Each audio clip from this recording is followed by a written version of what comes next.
1851년 9월 19일 헨리 레이몬드와 조지 존스가 신문사 뉴욕타임스를 설립했습니다. 이후 꾸준히 영향력을 강화해 나갔고 1918년 제1차 세계대전에 관한 기사를 시작으로 지금까지 무려 90회가 넘는 퓰리처상을 수상했습니다. 퓰리처상은 신문 저널리즘과 문학작품 분야에서 가장 높은 기여자에게 주는 상으로 뉴욕타임스가 얼마나 강력한 영향력을 지녔는지는 이 퓰리처상 수상 횟수로만 증명이 되고 있습니다. 그만큼 뉴욕타임스는 전 세계 언론인들의 꿈의 직장인데요. 실제로 뉴욕타임스의 기자들에게 당신은 기자입니까? 라고 물으면 나는 그냥 기자가 아니다. 뉴욕타임스의 기자다. 라고 답할 만큼 자부심이 대단히 높은 것으로 알려졌습니다. 현재 뉴욕타임스는 뉴욕 맨해튼의 52층짜리 초호화 건물을 본사로 해서 영국 런던과 홍콩 이렇게 세 곳을 통해 24시간 기사를 공급하고 있습니다. 그 중에서도 홍콩 지국은 아시아 전체를 담당하는 뉴욕타임스의 오른팔과도 같은 곳인데요. 얼마 전 중국이 홍콩 보안법의 통과를 강행해버리는 바람에 비상이 걸렸습니다. 중국은 지난 30일 오전 전국 인민대표대회를 열고 만장일치로 홍콩 국가보안법을 통과시켜버렸습니다. 홍콩 국가보안법이 시행되기 시작하면서 홍콩을 중국으로부터 갈라놓으려는 행위, 중앙정부의 권력과 권위를 해치는 행위, 사람들에게 폭력과 위협을 가하는 행위, 홍콩 문제에 간섭하는 해외 국가들의 행위, 이 네 가지를 모두 위법으로 간주하고 중국식으로 처벌하겠다는 것인데요. 당시 우치웨이 민주당 대표는 한국과 두 체제의 죽음이라 표현했고, 데니스 쿼크 홍콩 시민당 의원은 이번 조치로 일국 양제는 공식적으로 사라졌다. 이것은 홍콩의 끝을 시사한다. 라고 비판했습니다. 또 타냐 창 의원은 홍콩 보안법이 통과된 날이 홍콩 역사상 가장 슬픈 날이라 외쳤습니다. 로이터 통신의 보도에 따르면 트럼프 미국 대통령이 최근 백악관 로즈가든에서 기자회견을 열고 미국의 홍콩 특별 대우를 종료하는 행정명령에 서명했다라고 밝혔습니다. 즉 그동안 홍콩이 관세, 투자, 무역, 비자 등의 영역에서 중국과는 다르게 특별 대우를 받아왔는데 이 특혜들을 모조리 없애버린 것이죠. 그동안 미국과 중국 사이에서 중립을 지키겠다는 유럽도 단단히 화가 났습니다. 유럽연합의 핵심 멤버인 독일과 프랑스가 중국에 강력한 경고의 메시지를 날리면서 유럽연합도 중국에 대한 실질적인 제재 조치를 준비하고 있는 것으로 알려졌습니다. 월스트리트저널의 보도에 따르면 유럽연합 내에서 투표를 거쳐 만장일치로 통과할 경우 빠르면 다음 주에 유럽연합이 중국을 향해 수출 금지 및 범죄인 인도조약 재검토라는 강력한 실질적 대응 조치를 발표하게 됩니다. 상황이 최악으로 치닫자 결국 홍콩에 위치한 수많은 글로벌 기업들이 탈홍콩 러쉬에 속도를 내고 있습니다. 자, 그런데 여기서 세계 최고의 언론사 뉴욕타임스가 깜짝 발표를 하게 되죠. 뉴욕타임스는 홍콩 사무소를 서울로 옮길 예정이다. 중국이 통과시킨 국가보안법은 뉴스기관을 불안하게 만들었다. 라며 그동안 홍콩은 자유분방한 언론의 환경과 함께 아시아 본부 역할을 해왔다. 그런데 이제 홍콩 직원의 3분의 1은 디지털 뉴스팀을 서울로 옮기겠다 전했습니다. 이것이 얼마나 큰 의미냐면요. 우리는 신문사의 책임자를 편집국장이라고 부르고 있습니다. 그만큼 언론사는 편집이 곧 절대 권력을 뜻하는데 아무리 많은 기사를 써도 편집팀이 이 기사를 허가하지 않으면 영원히 공개되지 못하는 종이 쪼가리에 불과합니다. 때문에 신문사의 심장이라고 부르고 있는데 뉴욕타임스 아시아 본부의 심장을 한국에 이동하겠다는 것으로 사실상 이제부터는 뉴욕타임스가 한국을 아시아 본부로 삼겠다는 것입니다. 뉴욕타임스는 서울뿐만 아니라 일본의 도쿄, 태국 방콕, 싱가포르 등을 후보 도시로 종합적으로 고려했고 그 결과 한국이 가장 외국 기업에 친화적이면서도 언론의 자유가 보장되었다고 판단했다고 전했습니다. 또한 한국이 아시아에서 중요한 위치에 있어서 비교적 쉽게 다른 후보 국가들의 미련 없이 서울을 택할 수 있었다고 밝혔습니다. 뉴욕타임스의 과감하고도 빠른 한국으로의 이사 결정에 홍콩에 있는 수많은 글로벌 언론사들 AFP-통신, CNN, 월스트리트저널, 파이낸셜 타임스 등의 뉴욕타임스를 따라 아시아 본부를 한국으로 옮길 가능성이 떠오르고 있습니다. 한국이 단숨에 아시아의 저널리즘 허브로 거듭날 수 있다는 것이죠. 이뿐만이 아닙니다. 세계 3대 투자자 짐 로저스는 한국의 전주시가 국제금융의 도시가 될 것이 확신하다 라고 선언했습니다. 세계 연기금 중에서 세 번째로 규모가 큰 국민연금의 본사가 바로 전주에 있기 때문이죠. 국민연금이 현재 굴리는 자산 규모는 726조 원으로 지금까지 누적 수익은 349조 원에 달합니다. 짐 로저스는 자산도 많고 영향력도 막강한 국민연금이 전주시에 있다 라며 국제금융도시가 되기 위한 인프라가 갖춰졌다 라고 설명했습니다. 실제로 이미 전주시에 글로벌 은행들의 대이동이 이뤄지기 시작했죠. 글로벌 수탁은행 탑5가 바로 뉴욕 멜론은행, SSB, 시티은행, JP모건 체이스, 브라운 브라더스 해리먼인데요. 이 중에 1위와 2위가 전주에 사무소를 오픈했습니다. 35개 국가에서 5만 명에 육박하는 직원들과 4경 원이 넘는 천문학적인 자산을 관리하고 있는 뉴욕 멜론은행, 그리고 3경 9천조 원의 수탁 자산 규모를 자랑하는 SSBT가 국민연금과의 계약을 위해 한국의 전주를 선택했습니다. 한 달 동안 최악의 폭우가 중국에 쏟아지고 있습니다. 이 같은 역대급 폭우로 인해 지금 산샤댐의 수위가 최고 수위에 근접하며 붕괴의 공포가 커지고 있습니다. 주요 강들의 수위가 높아지자 중국 당국은 안후이성 추허강의 제방을 폭파하는 등 극약 처방까지 동원했습니다. 중국은 지금 433곳의 하천이 범람해 27개 성에서 피해가 발생하고 5천만 명에 가까운 이재민이 생겼습니다. 이로 인한 경제적 피해만 20조 원으로 추산되고 있습니다. 이 같은 상황에서 산샤댐의 담수량으로 인해 지구 자전축이 2cm가량 이동한다는 나사의 경고가 재조명되고 있습니다. 산샤댐 완공 이후 후베이성 일대의 기후가 완전히 바뀌었고 동중국해의 염도와 수온이 오르는 등 부작용이 생겼습니다. 산샤댐은 지어질 때부터 중국 내에서도 반대가 많았습니다.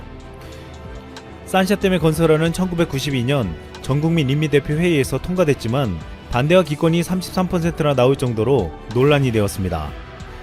이는 만장일치가 보통인 전인대에서 역대 가장 많은 이견이 나온 사안으로 기록되고 있습니다. 당시 반대 의견을 표명한 이들 중 가장 유명한 인물은 최고의 수리 전문가라 불리던 황한리 전 칭화대 교수입니다. 황한리 교수는 과거 황화댐 건설에 반대했다가 22년에 강제 노역형을 받기도 했던 인물로 이번에도 나서서 반대했지만 중국 정부는 말을 듣지 않았습니다. 그는 8년 전 임종 직전에 산샤댐은 국가와 국민에게 재앙을 부른다며 어떤 방법으로도 운영할 수 없게 되면 파괴하는 방법밖에 없다는 유언을 남겼습니다. 황한리 교수는 반대 근거로 수질 악화와 생태계 파괴, 기후 이상, 산사태와 지진, 유물과 유적의 훼손, 수모지역 이주민 문제 등 12가지를 들었습니다. 그리고 놀랍게도 이후 황한리 교수가 지적한 모든 것들이 실제로 나타나고 있습니다. 강벽 붕괴와 토사 유출, 지반 변형이 일어났고 댐 제방에 약 1만 개의 균열이 발생했습니다. 댐 완공 후에는 거대한 저수지에 발생하는 수증기로 인해 주변 지역의 짙은 안개가 잦고 호우도 빈발하고 있습니다.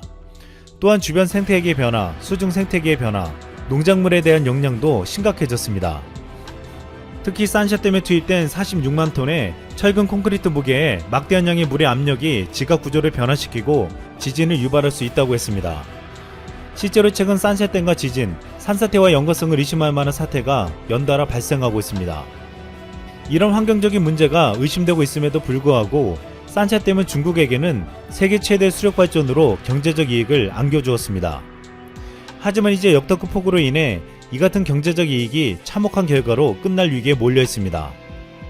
최고 수위까지 10m밖에 남지 않은 상황에서 이번 주말에 또다시 폭우가 예고되고 있습니다. 지금 중국 양쯔강에서 발생한 2020년 2호 홍수가 소멸되기도 전에 3호 홍수가 형성되고 있는데 앞으로 며칠간 집중호우와 허리케인급 강풍이 불어닥칠 전망입니다.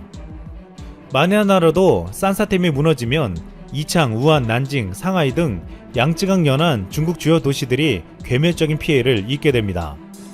또한 4억 명의 이재민이 발생하고 중국 곡창지대가 물바다가 되며 중국 GDP 40%가 날아가는 경제적 피해도 상상을 초월할 것으로 전망되고 있습니다.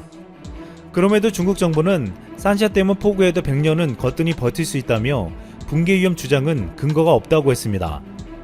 이 말을 신뢰하기 힘들어도 우리가 중국 정부의 말이 반드시 맞기만을 기대해야 하는 충격적인 이유가 있습니다. 산샤댐이 붕괴되면 우리에게도 엄청난 피해가 예상되기 때문입니다. 산샤댐이 무너지면 양쯔강 하류인 상하이 지역 대홍수가 불가피해지는데 이 지역에는 무려 9기의 원전이 건설되어 있습니다. 이들 9기 원전 중 2기는 안전에 취약한 중수로 원전이어서 사고 시 방사능 유출 위험은 더 커질 수밖에 없습니다.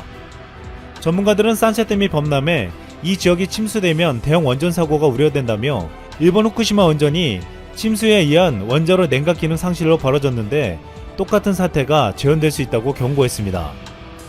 또한 원전학계 한 인사는 중국 상하이 지역 원전에 사고가 발생해 방사능이 유출되면 크로시오해류를 타고 우리나라 제주 지역과 남해안이 직접 피해를 보고 일본까지 영향을 줄 수 있다고 했습니다.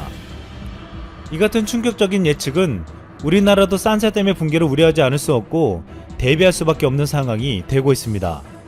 과거에도 중국의 땡건설로 정화 능력이 떨어진 호수에 오염된 담수가 남해와 서해에 일시에 대량 유입되어 큰 피해를 입은 바 있었습니다. 1996년과 2016년 남해안과 제주해역의 양식장 등에서 어종들이 대량 폐사하면서 어민들이 막대한 손해를 감수해야 했습니다. 또한 올해 장강이 한반도 방향으로 뿜어내는 담수 유출량은 이달 중순 초당 82,000톤이 넘는 등 평년의 2배에 달하는 것으로 나타났습니다.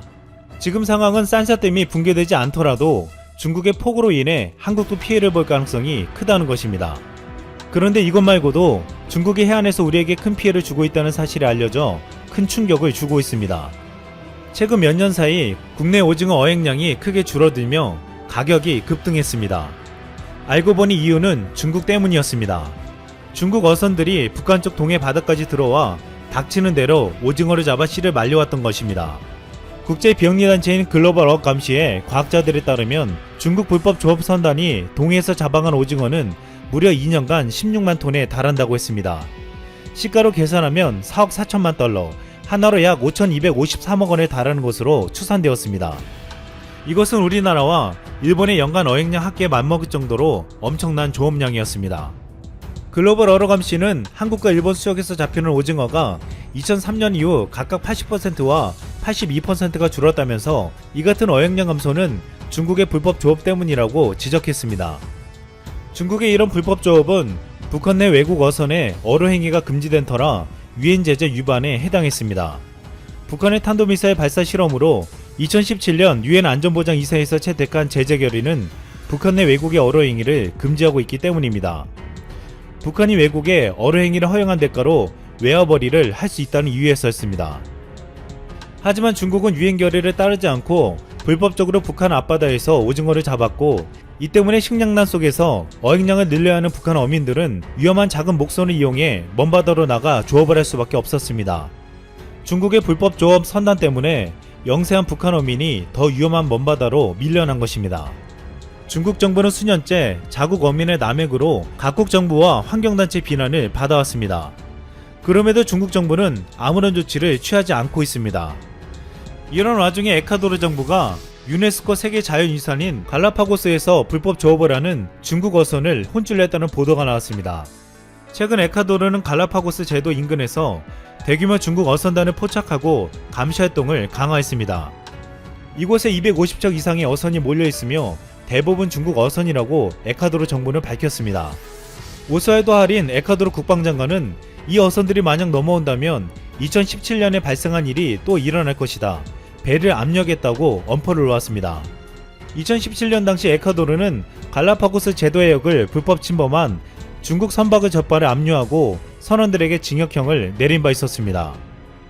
중국 어선은 보호어정인 상어류 6,600여 마리를 포함해 식이어류 300톤을 싣고 있었습니다.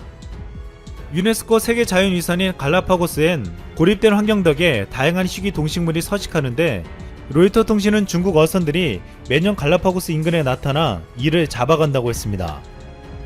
에콰도르 국방부는 앞으로 해군함과 항공기, 헬리콥터를 동원해 해상 감시를 강화하겠다고 전했습니다.